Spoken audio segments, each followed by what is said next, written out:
ជំរាបសួរពុកម៉ែបងប្អូនដែលកំពុងតែស្វែងរកបាទប្រភេទឃ្លាំងយើងមានឃ្លាំងលក់បន្ទាន់មួយជាប់នឹងផ្លូវបេតុង20 ម៉ែត្របាទនៅខាងជិតវត្តឆ្លងលូយើងនៅខាងក្រុងភ្នំពេញហើយនេះគឺសាច់ឃ្លាំងភ្លេងបាទសម្រាប់ទំហំឃ្លាំងយើងបាន16កន្លះបដោយបាន67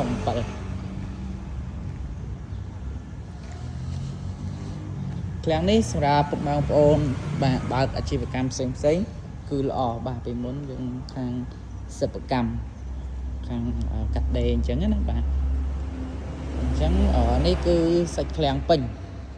ពុកម៉ែបងប្អូនអាចទស្សនានៅក្នុងវីដេអូនេះបាន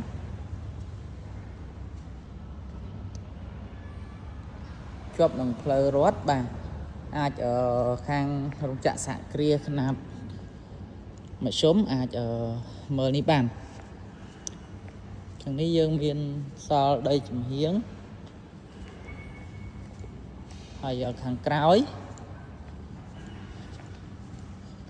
ចូលពុកម៉ែបងប្អូនទស្សនានៅខាងក្រោយបាន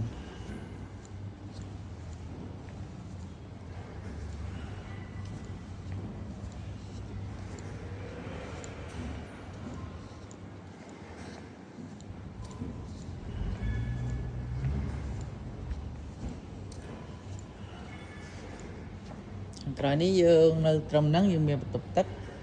ដោយការរៀបចំអីផ្សេងបានដោយសារយើងកាប់មុនដាក់ជួលគេដែរនេះយើងមានដងបុកដងសម្រាប់ការប្រើប្រាស់សាច់ឃ្លាំងនេះពេញបាទបដោយយើងបាន67 ម៉ែត្រសាច់ឃ្លាំងកន្ទឹងយើងបាន16កន្លះចំពោះតម្លៃបងប្អូនអាចចែកបានទៅតាម Telegram ឬតាមឆាតបានបាទ